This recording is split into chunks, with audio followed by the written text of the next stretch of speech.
thanks so much for listening to the Ridge Community Church podcast. My name is John. I'm one of the pastors on staff at the Ridge, and our vision is to bring the hope of Jesus into every home. So as a piece of that, our goal each week is to bring you something that's hopeful and helpful. So subscribe to this podcast to make sure you don't miss any hopeful and helpful conversations.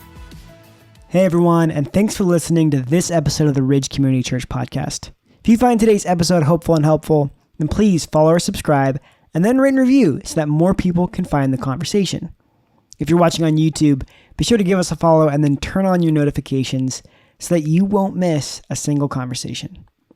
For those of you who sent in questions to ask Mark, let me just say thank you, and next week's episode will be our Q&A session with lots of really good conversation.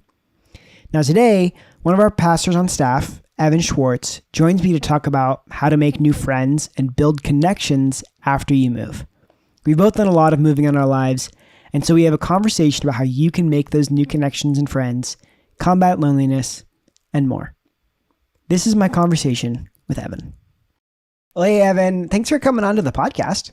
Absolutely. So, you just got back from vacation. How was it? It was a blast. We went to Disneyland in California, not Disney World in Florida. And we're kind of one of those Disney families that, we don't have all the money in the world to go as often as we do. So we go broke because we really want to go. Yeah, so it's like one shot and you're done. Yeah. I know a lot of people, everybody's a little bit different about where they go to kind of refuel and create experiences as a family and memories and stuff like that. So I know a lot of Wisconsinites. Is that the right term? Wisconsinites? It sounds right to me. Wisconsiners. That sounds wrong. Cheeseheads. I feel like that's a safe one to go with. Yeah. There we go. A lot of people like to go up north. I hear up north all the time. Then a lot of people like to do camping and stuff like that. I throw no shade. I did a lot of glamping in my childhood in a Winnebago. But we just love going to Disney. It's a huge blast. So my wife, Carrie, is an amazing trip planner with that stuff. And so she pulls out the fun tricks out of the bag to save some money so that you don't spend all of the money that Disney would love you to spend. Yeah. And we try to do all the things that we want to do. And the kids have a blast. Our oldest loves the history. So we've never been to Disneyland, which is the original Disney park. Mm-hmm. And so there's some really cool things that are original to the park from 1955. And the first day we were in the park, she pulled out a notebook that she had, notes like, oh, we need to look for this. We need to look for this, So it's really cool that I don't know if you want to call it our passion, if you will, the things that we enjoy doing has kind of handed off to our kids. Yeah, that's awesome. So I'm curious, I wonder how many people consider a trip to Disneyland to be a refueling experience, because my experience at Disneyland, went once when I was 5 and once a couple years ago, is that it starts at 7 a.m. your drive to the park, and then eventually before you sleep you come back. So what is it about that's refueling for you guys? Maybe you guys do it more sustainably than we did, but we were packed every inch of that trip possible. So there's definitely some heart and soul preparation that has to go in to it. Yeah, walk me through that. Well, what is it the stages of something is the first one is acceptance. Yeah. Accept that you're going to be tired. Yeah. This is not the type of vacation where you're going to be refueled because of doing nothing. This is a refueling. Yeah, this is a refueling because you have done so much and you've created so many shared experiences. Yeah. So that's kind of the stuff that fuels the tank, fills up the tank, if you will. Mm-hmm. And there's a culture of Disney goers called rope dropping. Are you familiar with this? It makes I'm putting two to two together. I have a guess, but feel free to go through that. So, your idea of getting to the park at 7, some parks, I remember at Disney World, there was a park early entry was 7 o'clock, which they always come earlier. So you can get in at 6:15 or something like that. You can start early days at Disney parks. And so rope dropping is where you get there, 45 minutes or an hour before their written time that they're going to open. Mhm. And at about 45 minutes till they open the gates so you can start going into the park. And then depending on where you're going, the idea of rope dropping is to go to an attraction that is going to have like the longest lines later in the day. So if you rope drop particular attractions, which would be like the newest and the greatest things that they've done, you can get on them really quickly, like 10 to 15 minutes at the most. Or if you show up an hour after the park has opened because you got a little bit of beauty sleep from a hard day the day before, being in the park for 15 hours or something like that, you're walking into long lines. That's just how it's going to be. It's Disney. There is never a time when there are short lines. That's not the culture of Disney. Yeah. So we definitely did that. We did 4 park days, and every time we go to Disney, we rope drop. We did not rope drop the very last day. We got a little bit of rest because we stayed until closing the night before. But Wow. the Those are long days. yeah, the trick that we do, which not all children will be cool with this. And you talk about some of that like heart and soul prep, like we were telling our kids for weeks, this is what's going to happen. That every single day we're going to go back to our hotel and you're going to lay down. And if you fall asleep, awesome. If you don't, it's okay. You just need some brain and body rest. So like we turn the lights off, laid down, no TV on, no nothing. And our oldest, I don't think she ever slept. She's 12 in 3 days. And our youngest slept every single day. He's 5. And if we would not have done that, I think this trip, I would be giving you a different report if he had not. Yeah, I gotcha. Yeah. And especially, like with the time change added into that, your body's off just a little bit. So our kids were okay with it. It was one of those things that was like, if you don't do this, we're not going to have as good of a time. So there's some convincing to be done with that. We've done one trip where we did 5 park days, and I don't recall if we rope dropped every day. At Disneyland, it's super easy to go and get some rest depending on where you're staying. We stayed at a hotel that was like right across the road. So you're walking, I don't know, 10 minutes from where you're at in the park to get back to your hotel room. At Disney World, it's acres, thousands of acres of land, and they have free transportation. You might be sacrificing an hour just to get back to your hotel, like waiting for a bus, driving 20 minutes to it, that kind of stuff. So you have to sacrifice a significant amount of time at Disney World to do that. But I think as kids get older, it's one of the things that you can not do and just put in hard days and know that you're filling the tank from experience. Well, I'm going to attempt to segue us into our topic here, and it's going to be a challenge here. Speaking of transportation, sometimes we transport to new locations, like a move, whether that's moving new homes or that's maybe even moving a place of work. And one of the things that's can be challenging about moves, obviously, is like you're trying to at least make lots of new connections and new friends. I know. You've gone through several different moves. I've moved a ton in my life, originally from Washington, moved to Wisconsin, moved back, lots of moves in between, lots of different schools growing up. So, we maybe start with like, what does your moving situation look like? Maybe give us like a 30-second snapshot of how many moves has Evan been through? Oh man. See, you said 30 seconds, but I wrote down every single move I've done in my life. All right. You know what? Let's just have a TED talk right here just about the places that we've lived and moved to. Yeah. And like packing strategies for the U-Haul and all that. A little bit. Yeah. We can get into that stuff.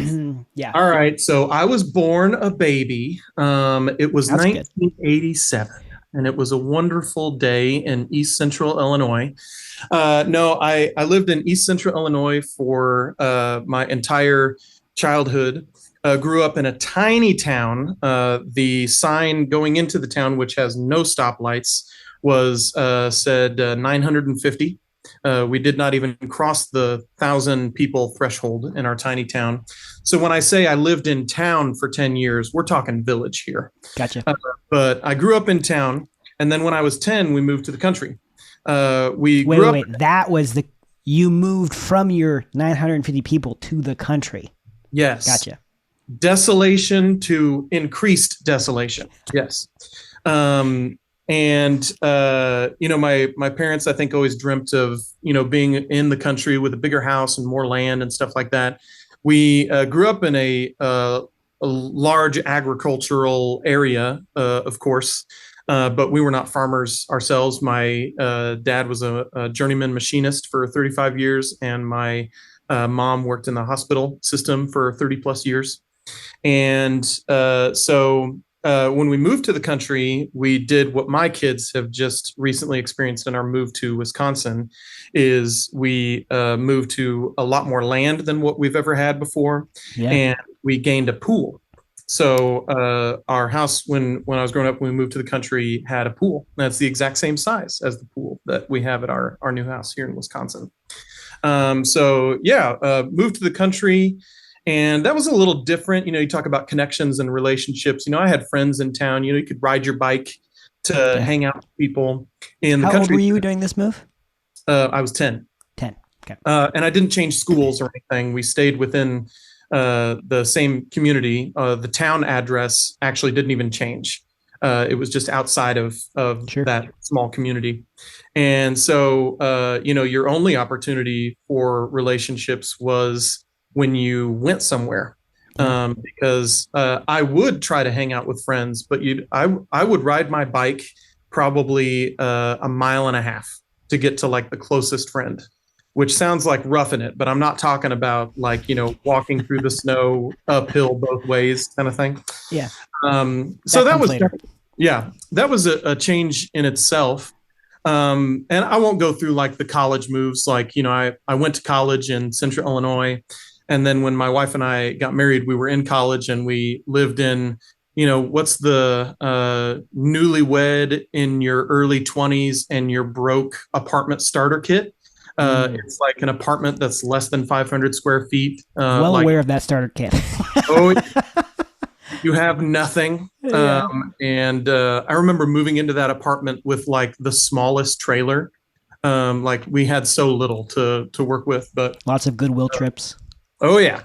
My diet while I worked that year was 2 bags of ramen a day. That's a 60-cent lunch. Yeah. That's straight carbs. I appreciate that. Oh yeah. Had a couple moves when we were in college. On my internship, there were lots of different opportunities that I could have done. And it was kind of like, before you have kids, live it up, do something crazy. And I sought out an opportunity at a church in Napa, California. And it was a really great experience. We were there for just shy of 5 months, and a huge culture shock as well. Coming from like small town Midwest, going to like the wine center of the United States. You traded beer for wine. Yeah. And so that was just such a fun experience, being around new people, and as young kids, knowing that your clock was ticking when you got there. Like, this is an internship, it's going to come to an end. But we developed some really cool relationships. We stayed with a family while we were there. We didn't have our own place. And that had its unique, like fun aspects and unique challenges to it. At the end of my internship, I accepted a job at a church in Houston, Texas. Never imagined living in Texas. And it was kind of crazy, like over a 2-week period. We went to California in like our small, I forget what that car even was, but it was like a hatchback. And that was our whole life. We went to California in a hatchback and left a bunch of stuff in a storage unit. When I say a bunch of stuff, we're talking about not much. I think it was like a rug. Yeah. We did not have appliances to move or anything like that. We had a queen bed that was a hand-me-down. So that was like the biggest piece of furniture we had. In a 2-week time period, we drove back to Illinois, got all of our stuff, and then moved down to Houston. And we were in Houston for 11 years. Did a ton of getting to know people. That's where all of our kids are born and raised. They're Texans in Houston, Texas. And we bought a house in 2009 that we lived in for just shy of 11 years. And then we moved from Houston to Indianapolis. I accepted a role at a church on the north side of Indianapolis called that's in Carmel, Indiana. We lived in Fishers. That's like on the northeast side of Indianapolis. And then just earlier this year, accepted a role here in Milwaukee, Wisconsin. So there were lots of jokes being flown around as we went from Houston to Indy and then Indy to Wisconsin that, I don't know, in some amount of years, we're going to like go to a church in Alaska or something like that. Like at least Canada. We'll give you like Vancouver or something. North Pole, here we come in 30 years. We're planting a church. Something tells me that the size of your pool in Alaska would be a little bit different than the one you have currently. We're going to need like Elon Musk's best version of technology for a hot tub. There you go. In the North Pole. Yeah. You know, it's interesting. I was pulling up some moving stats when we were talking about this idea, and it's like something like 30 million people in America will move over the next 12 months. Wow. So which is kind of just a staggering number of people, if you think about it, of people like displaced and not all of those are going to be the Houston to Indianapolis move, right? Some of them are the one you described earlier, where it's like maybe you make it a little bit more property or things of that nature. But still, all of that shifting creates a lot of like broken connections. You know, I'm sure you experience that, where it's even though you have like the best laid plans to like, oh no, we're totally going to stay connected. I'll talk to you every day, every week. We'll send a message or something. I'm sure that naturally those like just geography is so important to your social circle and who you make connections with. But there's got to be a lot of potential for loneliness in the midst of those moves. And I think part of the reason why we want to talk about this is because that loneliness is so prevalent. There's like stats like, listen to this stat. This is wild. Poor social relationships, social isolation, and loneliness can increase your risk of heart disease by 29% and your risk of stroke by 32%. And get this one. This one is, found this one on, so among older adults, chronic loneliness and social isolation can increase the risk of developing dementia by 50%. So, wow.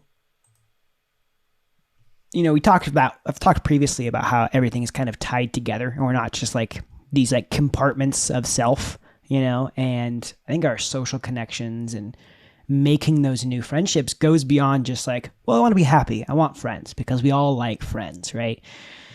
No, it's like, it's real in terms of how our social connection impacts our ability to thrive and live long, healthy lives and make the impact with our lives that we hope that we can.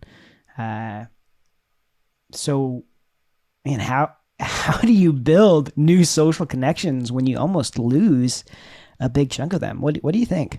Yeah, I think you hit the nail on the head. And sometimes we can over spiritualize things, but I think it's kind of difficult to over spiritualize this when it's so true that like your ability to have connections with other people in some form of community affects your whole health. And, those statistics back that up in significant ways. You know, we were made to be connected with other people by our Creator. Yeah. We're not meant to be alone. And I want to throw in a caveat as we kind of start this, that everybody's a little bit different. Sure. It doesn't seem right to diminish it to just like two sides when you talk about introverted or extroverted or whatever words you want to use for that. You know, there's a lot of people that are fueled by having time to themselves. Yeah. And I don't want to short people of that as we talk about, how the importance of connecting with other people. I think people who are introverted, for the most part, probably know that, while also knowing that being with other people so often can be draining and can actually like affect their whole health in a lot of ways. So everybody's a little bit different. People fall somewhere between that introverted and extroverted scale on how often you want to be connected with other people. So I think that's a super good point. I mean, I think we all exist on this spectrum, and I think that I love that you're talking about, like, it's not as simple as, well, introverts, they don't like this, or they get fueled by that. And I think that, I don't know, it's easy to glorify one or the other, or to group yourself in with that people, and then I know you're going to share you're an extrovert. Indeed, I am. That doesn't mean that somebody who's introverted can't learn or grow from those things that you've experienced, right? Because I think that there's still that core need of social connection, even if what social connection looks like is very different. Yeah. Well, I usually say things like that when people ask for advice or tips or something like that. I always like to say, I can't share expert advice. I can only share my experience of who I am, my vantage point of the world, my lens, which is going to be one that is largely extroverted. So I wanted to invite the introverted among us along the path as we go. Because I think even people who are fueled by having more personal time, alone time, they would probably admit that they still need connection. Yeah. They just need it in smaller doses. Yeah. Because or different methods, right? Yeah. Yeah. You find the thing that works for you. Yeah.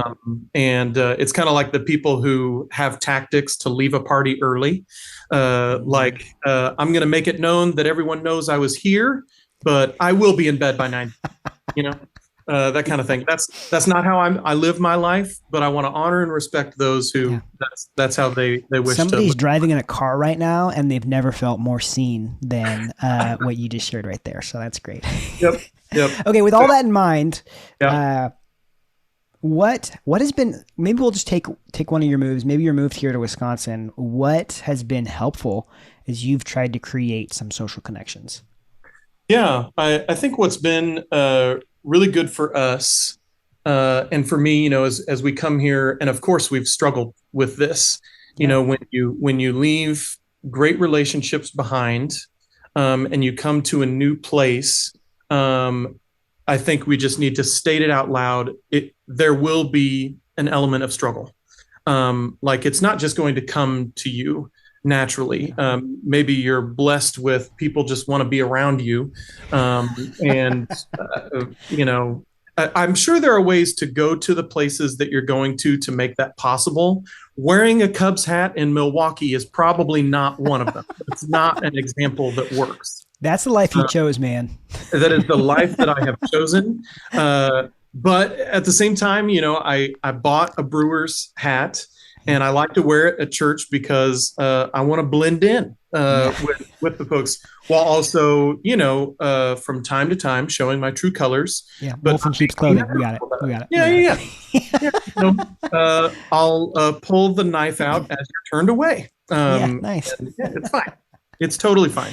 So as I thought about it, I was just thinking, for me, in my experience, what I have decided is that I can't just let things naturally come to me like that. I need to be the one who takes initiative. Yeah. So if you just sit back and say, if I'm going to have relationship, it's going to be because people have pursued me in friendship. I'm just going to call that out right now and say that that's a really selfish way to go about it. You're forcing other people to make the moves. You're forcing other people to be the ones to initiate conversation, to develop friendship in that stuff. When I might even take it as far to say, as people who say we want to love, look, and live like Jesus, one of those aspects is being the people who make the first move. Whatever it looks like. There's a famous saying from a church leader is like, just walk across the room. Yeah, it can be that simple. Just walk across the room. So I'd say for me, initiative is a big piece of the puzzle. is there something in that that's like, how do you develop initiative? Is that like, because it seems to me like that would be something where, I don't know, maybe there are people, I'm sure that is just like natural wiring, but there's also going to be a lot, and we talked a little bit about this, but that is, they're scary or just uncomfortable. And I don't know, I feel like there's lots of things that are uncomfortable, and it takes like creating priorities or thinking about, hey, what's your ultimate like goal within that it takes to like kind of overcome those things, like understanding the true importance. Is that like, was that a realization for you, or was that more just natural? There are elements of both for me, but I would say, there are things that make us feel uncomfortable that are bad for us to do. Sure. Yeah. Well, there are also things that make us feel uncomfortable that are good for us to do. It is good to step out of your comfort zone for the sake of others in your life. Now, in your conversations with somebody new, not every conversation is going to be one that turns into lifelong friendship. It's okay to get into initiating conversation with someone and just seeing where it goes. It almost sounds like we're talking about dating here, but in some aspects, finding new friends. Dating tips on the next episode. Yourself out there, and it is an element. It has similarities to dating, which takes me back to like fearful moments of my high school days before I met my soon-to-be wife in high school. As you talk about, how you develop initiative, I think a key word that comes after that for me is resilience. With people, people are not perfect. You will be let down. We are going to start relationships that people let us down, and that looks different. I don't know what it looks like for other people in their experience. Maybe somebody has habitually canceled get-togethers. People didn't come to something you invited them to, or every time you initiate something with someone, you don't see it through. So I think that is something here in Wisconsin that I've kind of decided, and my wife and I have talked about. We've just kind of said, we have to be resilient. If you trust people's good intentions, that people are not trying to be malicious to not develop that relationship that you're trying to develop with them. Life is busy. There are so many circumstances in people's lives that we see a lot of them, but there are so many that are unseen as well. So just because you try once, twice, 3 times, however many it is with somebody to develop relationship, just because there's a strike that comes against that, I would just encourage people not to hold that against other people. Yeah. If we want to love, look, and live like Jesus, I think we're just constantly in pursuit of connecting with other people. Now, I'm not going to say that means that you need to give endless amounts of trying with people. There are going to be some people that, you're going to make effort after effort. It is okay to say, we're going to invest in other people if you kind of experience continued failure. So there's nuance involved with it, but I would say resilience is a big word for me. And anecdotally, something that we've tried, when we lived in Houston, we had really good friends that we did life and ministry alongside. They're just a few years behind us in their marriage and with their kids' ages, but we love to hang out. Our kids love their kids. And when we moved to Indy, I think within 6 months to a year, they moved to Green Bay. So we have really good friends that live in Des Peres on the south side of Green Bay there. And when we knew about the opportunity about coming to Milwaukee, it was one of the things that excited us, that, we had old friends that we could be, within 2 hours relatively close to. So the first time we hung out with them, they're kind of living that experience that we're talking about. They also moved. And we were like, what are you guys doing to make connections? And they had started doing what they called like these Sunday afternoon hangouts. and they've got a big house, big driveway, and nestled in the middle of a neighborhood. And they were having a hard time making some connections within the local church that they've been involved with. And sometimes groups don't work for everybody. You know, when you got young kids, if a group meets at 7 o'clock, it's like, man, I got to get my kids in bed. So like there's struggles with that stuff. Sure. So they just said, hey, we're going to invite a ton of people, different ages and stages, kids, no kids, whatever it is. And we went and visited them, I think Memorial Day weekend. And it was so cool to see it in action. You know, between 3 o'clock to 8 o'clock, I think coming and going was probably somewhere close to 20 people. Totally different people. Their connection was because of getting together at our friend's house. Yeah. That was the means of getting to know each other. And my wife, Carrie, was just really inspired by that. She was, as we were kind of living through that same tension, it was like, hey, we've got the big backyard, we've got the pool, like, this is something we need to be doing. So that's what we started doing. And when I talk about like initiative and resilience, those two things came up. You know, not everybody was able to come. We started doing them just every single Sunday. And we had to kind of say to each other, you know, we're going to be resilient. Like, people are worth it to try and create this medium. And we've had different people just come hang out with us in our backyard. We say we're going to cook a big entree. I'll cook burgers on the grill. We'll put something in the crock pot and then just ask people to bring a side or drinks or something like that. And if people want to get in the pool, go for it. If you don't, no big deal. And we've had such great connections come out of that, and people getting to know each other because they both came to our backyard and hung out in our back patio. So we need to do something about the winter time, because that will not be available to us all of the months of Ice the year. skating. Yes. The pool will turn into a small rink. Yes. My wife has been really good about saying, you know, let's work on what's going on inside the house when we need to be inside. So we've kind of lived through our first Wisconsin summer. We've, you know, our house is in good order, the things that you can see. The unseen areas, please don't go look at those.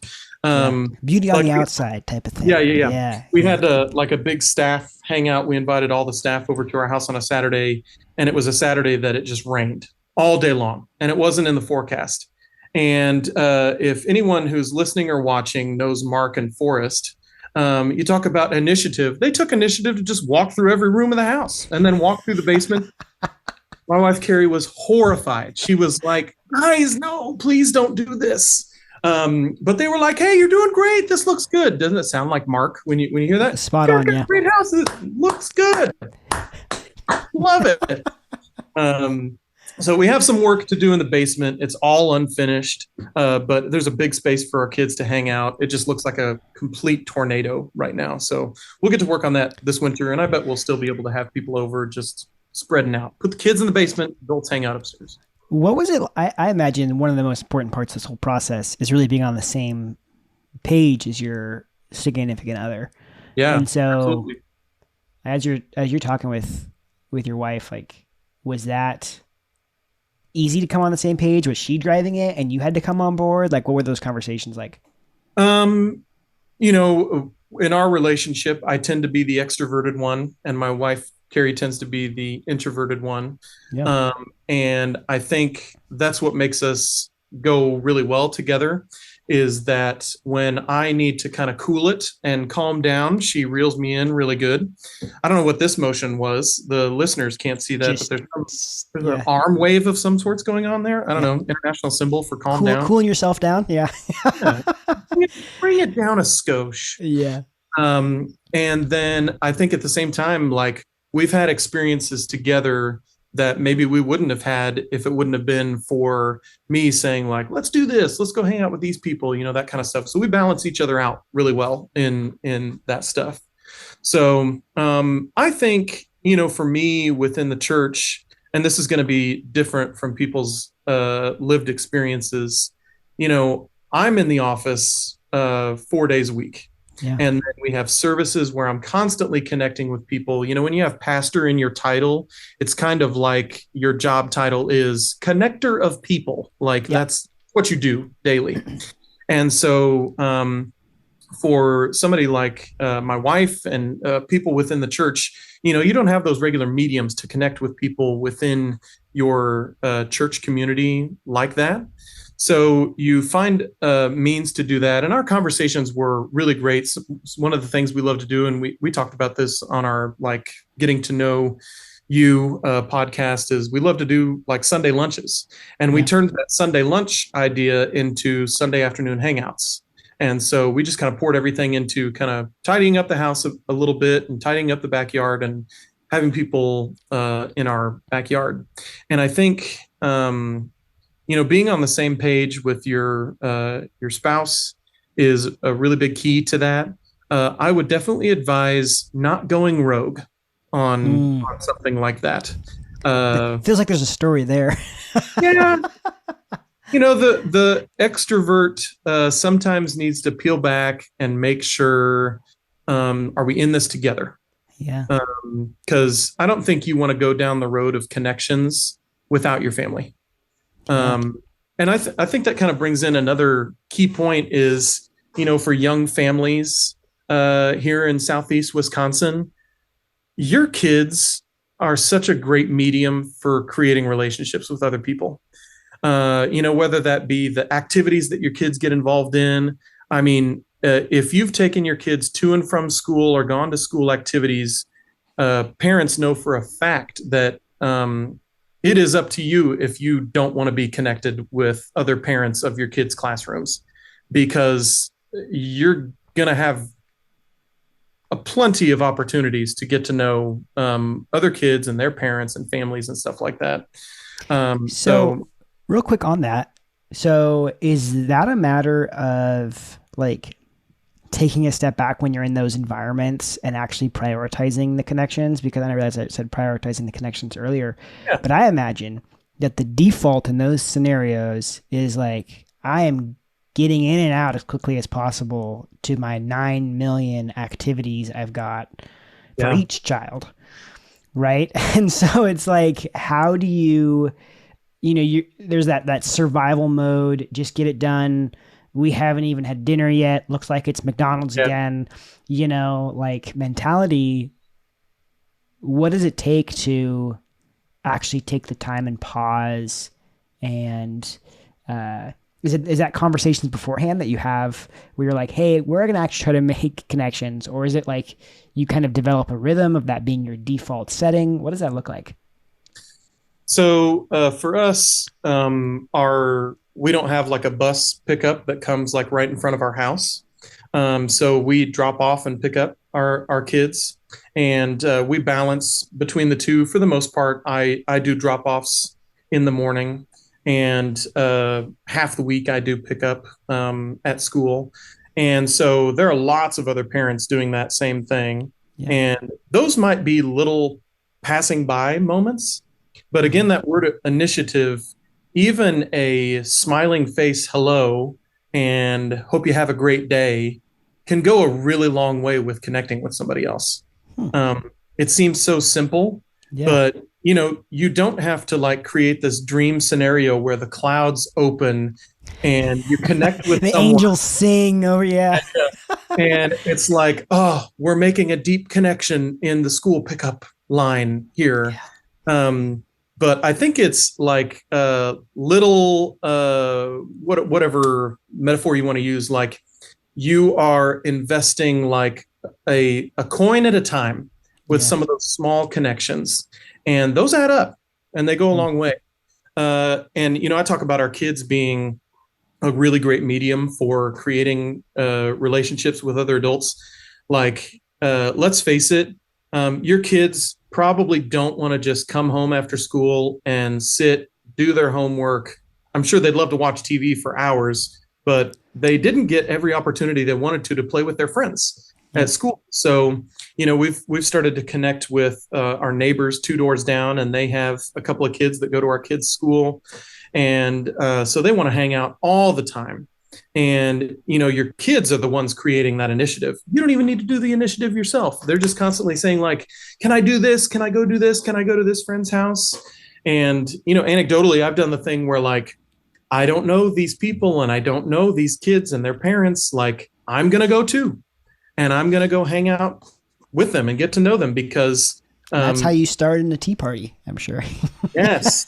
Well, and, we did that where we went over, a neighborhood across the road and didn't know people, but, I introduced myself to parents. Hey, how are you? Tell me a little bit of your story. And you get to know people because your kids want to hang out with other kids. And if you don't feel comfortable with your kids being in other people's houses, I get it. I think that's right and good. But there are steps that we can take to make us feel better about our kids being in other people's houses. I know the world has shifted. We hear our parents tell stories of like, back in my day, we didn't lock our doors and we just, went into other people's houses and took milk from their fridges. That's probably going too far. It's called theft, but yeah. But we do live in a different world. I think our culture is way more protective and sheltered than it ever has been. And we're hesitant to do those kinds of things. Yeah. At least physically, maybe less so digitally, but yeah. Yeah. But I think it's up to us if we feel that discomfort of our kids being in people's houses that we don't know well, get to know them well and cross that barrier. It's up to us if we want to change that. Yeah. Maybe this is a weird question, but I'm going to ask it anyway. Yeah. I'm sure for some people, there's this feeling that like, I don't know, there in these social interactions, there's like, well, I don't want to take this other person's time. I don't want to be this burden for this other person of this friendship or whatever. Just because I've had conversations with people who trend along that line of thought, right? Yeah. And I wonder if sometimes it's also helpful to be like, in the same way that social connection is super healthy for me, social connection is also probably really good for this person. Yeah. And so there's like a both and side of that. Are there any of those elements that you guys have had to talk through or you've thought through of like, how do we do this in a way that's not being a burden? Yeah. Yeah. I think it's really often that you have to consider, am I being too much for someone else? I have thought that about myself frequently. Yes. Yeah.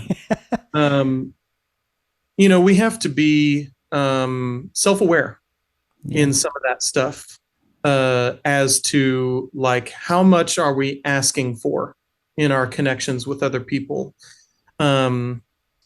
While I do want to say at the same time, and you even use the key word, we talk about just living in a different culture where we're a little bit more physically distant from people. Refrigerator rights is not a common thing nowadays. We lock our doors. We have security cameras. We're not always comfortable with our kids being in other people's houses that we don't know well, and stuff like that. There's a common saying, especially within the church, that just says, you are not a burden. You're wanting to connect with other people.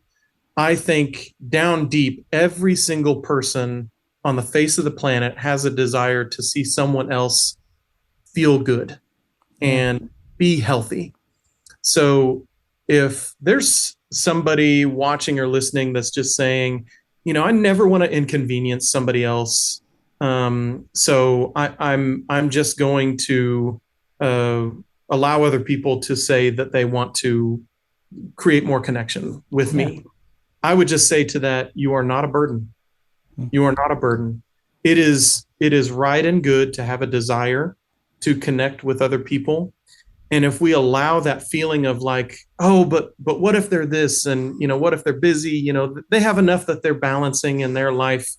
We're saying no for other people before we give them an opportunity to say, hey, I'm busy, but can I take a rain check?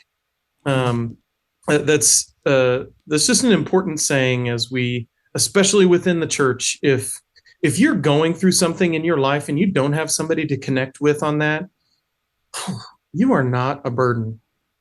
People want to see other people in their lives be healthy and be happy.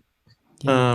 I think that's an inherent desire in the human life. I don't think there's a lot of people walking around in our everyday lives that are just looking out for our destruction. I don't think that's very common. So I think if there's just one person today that just needs to hear that phrase, you are not a burden. I hope Jesus is using that in a powerful way in your life. That's really powerful. That's good. Hope so. There's t-shirts that say it. Yeah. One of my favorite people that I like to follow on social media is an author and a speaker, and he has a hat that I really want to get that just says, "I'm here for you." Wouldn't that just be cool for extroverts? Yeah. To walk around with a banner literally over your head, just saying to other people, "I'm here for you." Like if you need it, if you need a conversation, if you need a high five, an attaboy in life or something like that, I'm here for you. And that matches my DNA. If I have something hanging over me, I just want it to be in every single experience that I have with other people. I want people to walk away feeling better than what they did when they walked into an interaction with me. And every little interaction that we have with people, we have an opportunity to do that. I mean, you talk about living like Jesus. I mean, that's ultimately, unless he was throwing tables at some religious leaders, he was hanging around. That is one of the people, possibilities. Yeah. When you say live like Jesus, throwing over tables and calling people a brood of vipers is on. It's in the toolbox. Yeah, only religious leaders though, right? So hats off on the comment section of this. Come into the church offices and scream at somebody here in the church offices. It happens. Hopefully not too much. Well, hey, when I asked this question of you about doing this podcast, is there anything that you hoped you'd be able to say that we haven't brought up yet as we kind of wrap up? Yeah. I have read some stuff about particularly what us dudes need in our lives. Yeah. So for the listeners, watchers that are something like us, dudes that are, I don't know, teens, 20s, 30s, 40s, 50s, 60s. I don't want to leave anybody out. The 95-year-old gentleman who's listening to this today. Yeah. Mm-hmm. So this is for dudes. We think we kind of get an out on this because having intimate conversation and leaning on other people in your life, that's something that women do. Let's leave that for them as they sit around couches and sip wine together and laugh, share tears together and stuff like that. That's what women do. Dudes, stop it. Men need connection as well. And so some stuff that I've read talked about the 3 relationships that as dudes we think we can lean on that I think we deceive ourselves that work for us. And so those are the first one is old friends. I want everybody to go listen to Ben Rector because you should anyway. But he has an amazing song called Old Friends that just tells such cool story. And the tagline of the song is, "You can't make old friends. It's not possible. You can't make old friends." When you no longer are proximate to friends that you grew up alongside, whether that be grade school, high school, college, that kind of stuff, when you move, when you're no longer proximate to those people, that connection is limited. Proximity plays a huge factor in your ability to truly connect with another dude in your life. Now, you can have phone calls, you can text, and you can catch up. I do that with a good buddy that I grew up with, and we love to see each other once a year. I mean, that's how it's going to be with old friends. You're deceiving yourself if you think you can lean on old friends to have a true connection with another dude. Another one is the friends by association of your spouse. So like, you're buds with the other dude because your wives coordinated hey, we're going to get together and there'll be football on. You guys hang out together. Thank heavens there's beer involved with some of those. Like, we just don't connect with everybody. That's the friend by association, and those ties are not strong. Like, you may share some anecdotes, talk about your fantasy team or something like that, but there is more than likely going to be a limiting factor to the friends by association that is not going to allow you to truly connect with another dude. And the final one for us dudes is the work friend. So like somebody that in your workplace that because of that proximity, you're going to be connecting with on a regular basis. And everybody's a little bit different in the workplace. Some of those connections might just be because you have a lot of meetings together and you're talking about strategy and the work that you're doing together, or you're one of the people that like pops into other people's offices and you chat and hang out. I think that people can make good connections through their work friends. Yeah. And still, there is a barrier that is at play with work friends that, some people just kind of view it as like compartmentalized. Not everybody's going to see it the same way you want to like, these are my true friends. It sounds like Michael Scott. It's like, my work friends, they're not my friends, they're my family. Not everybody's going to see it that way. And I think it'll be more rare than it is common to make a true deep connection, somebody that you can speak your real truth with, that will be a great listener in your life and share the things that are going on in your life. That is a work friend. I'm not saying it can't happen, but I think it's more rare than it is common. So for us dudes, we have those little challenges because I think we say to ourselves, we can opt out of this stuff because we're dudes. We don't need it. So I'm saying to all the dudes watching or listening, you need it. You need to have deep connections with other dudes, and we need to find mediums to create those connections. So for me right now, what I've been doing is, I have some of those connections within church and ministry where I'm deepening every single time, talk about, putting a coin in the bank, making those little investments. Some of those are coworkers among the staff outside of my office here, and other people that I serve alongside regularly, musicians and singers and stuff like that. I've had an opportunity to get involved playing like pickup basketball on early mornings, 2 days a week. Here's the deal, dudes. Be okay with sucking at something around other dudes, okay? I am a terrible basketball player. My final competitive moment of basketball in life was when I was 13. I was in 8th grade. I came in because I was a bench warmer. We were losing our sectional game. I came in because the coach was clearing the bench. Hey, this is every 8th grader's last game. Get him in. I sank a 3-pointer. Write it down. There's no photos of it, no video evidence. I know it happened, and I carry that, and I tell people about. I don't tell anyone that now you just tell everybody, yeah. Well, I've got the microphone. I'm using this opportunity. There we go. Yeah. I'm just throwing that in there, like, dudes, we struggle with this level of pride that is, if I'm going to do something around other dudes, I got to show up.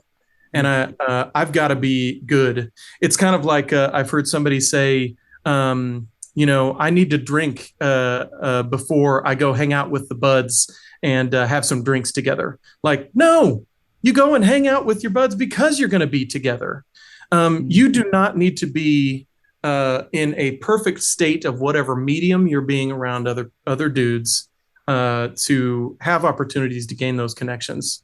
And all the people that I've been playing basketball with, it is proven. I really suck at it. But I'm still going to go because I've really enjoyed getting to know some of the guys that I'm playing along with. And if it wouldn't have been for that opportunity that somebody invited me to, I wouldn't have those opportunities for connections. Now, I don't have any of those relationships that are at the point where I have like deep connection yet. Yeah.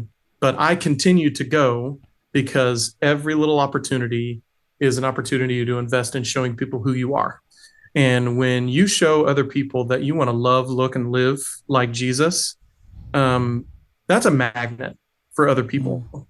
And for dudes, I'm just telling you, find it. Go looking for something that creates opportunity for you to have a deeper connection than just the buddy who you are connected with because your wife is connected with their wife. We need deeper connections. If you want to find ways to know what that is, send me an email. Schwartz at theridge.cc. Is that right?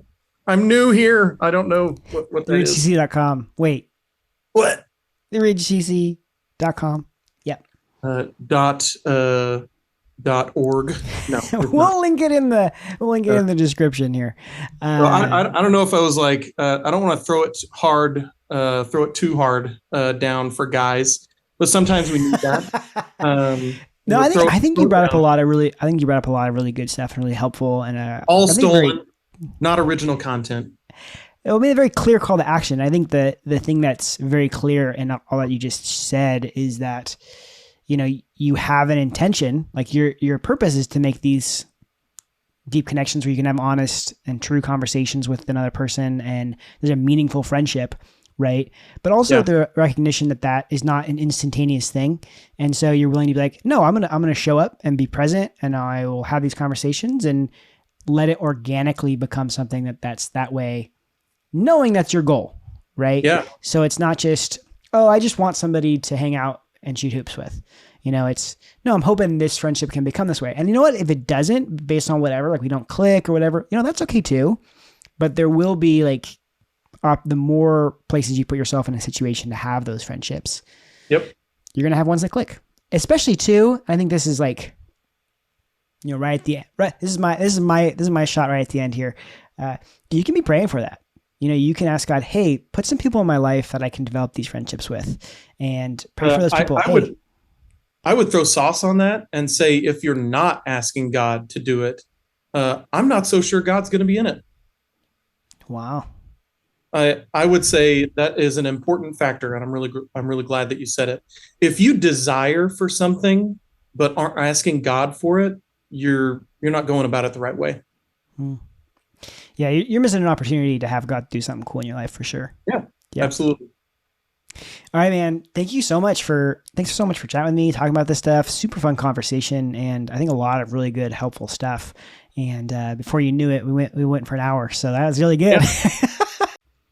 Well, that was my conversation with Evan, and I loved his insights on showing initiative with new friends, being resilient, and being willing to be uncomfortable in the beginning in order to make those great connections. Thanks for listening to this episode of the Ridge Podcast, and make sure to follow and subscribe so that you don't miss any hopeful and helpful conversations.